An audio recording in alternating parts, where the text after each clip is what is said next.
So lately, I still been seeing people worried about GTA 6 being over $70.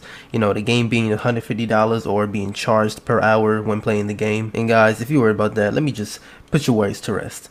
They're not gonna do that. Rockstar in no way is gonna do that. They're not dumb enough to do that. Making the game $150 or charging per hour when playing the game, it's like the dumbest move you could possibly make if you're Rockstar. Alright, quick intermission guys. I just want to thank you all for the support on the videos. My last video, which was like 3 or 4 days ago, hit 1.2k with like 54 likes. I gained like 20 subscribers since then, and you know that's a lot for me since I'm new. So yeah, just want to thank you guys real quick for all the support, and let's keep going. Road to 500 subscribers. We're like 19 away or so let's hit about the end of the year. Again, I appreciate all the support, and let's get into the rest of the video. Rockstar quite literally has the biggest game in the palm of their hands, and all they have to do is drop the game at the same price as every other AAA game that drops, which if you don't know is $70, and occasionally you'll get games like Assassin's Creed Mirage that for some reason decide to drop it at $50. I'm not complaining, but you know. So yeah, if you're worried about paying $150 or paying per hour to play GTA 6, please stop worrying. If anything, we'll pay like $85 to $90 for the game,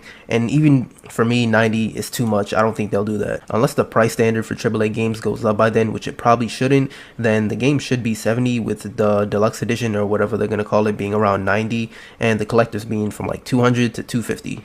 Maybe 300. And for collector's editions, we've seen prices like that all the time, so that's not really abnormal. Alright, next up in the video, E3.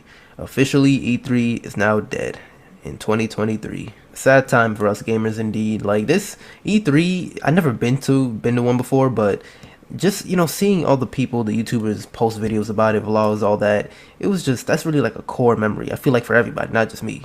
And like seeing all the new games being revealed, of course, that's the biggest thing about it.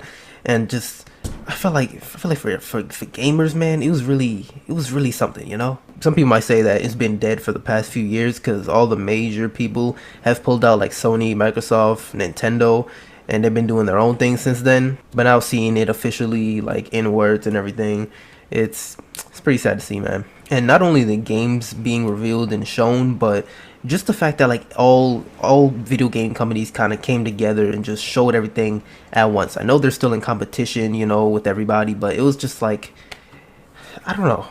I think you guys know what I'm trying to say, right? I'm just talking, I know, man, but it's pretty sad. Alright, next up on gaming news from the past week, we got The Last of Us Online, or The Last of Us Factions 2, whatever you want to call it. It was supposed to be Naughty Dog's upcoming game, was cancelled. It was officially confirmed by them themselves. So pretty much what they said about it was that they had to make a decision on whether or not they wanted to put all the time and resources into this multiplayer game, meaning it would be a live service, so supporting it for years to come.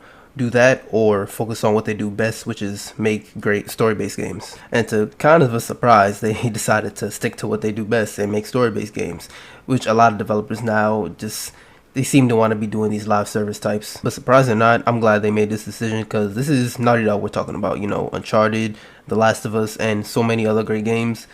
They can keep doing this for a long time. We've seen so many different versions of The Last of Us, it's not even funny, and they seem to just not want to go back to Uncharted. Like we saw The Last of Us 1, 2, and 3 remade or remastered, and they've already confirmed that they're working on a few other new story games, and I'm pretty sure these are new titles, new IPs. So yeah, we got those to look forward to. We have no clue what they are, but we can still look forward to them. So yeah, we got those, and of course The Last of Us Part 3. I'm sure that's going to end up coming out sooner or later, because I doubt they're just going to leave it hanging after Part 2. It's probably Naughty Dog's biggest IP, right? Especially because of the show. And bro, we need Uncharted 1, 2, and 3 to be remade the same way it was made for The Last of Us Part 1. It honestly doesn't make sense to me how this series doesn't get the same love as The Last of Us. I know they remade or remastered Uncharted 4 and The Lost Legacy, but those games came out within the last like six years, right? 6 years for The Lost Legacy, 7 for Uncharted 4. And it's been like 12, 13 years since the first Uncharted came out. Why aren't these games being remade? Anyway, you guys get my point.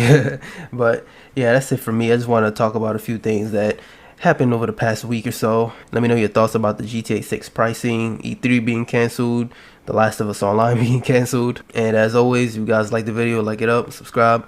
I'll see you in the next one.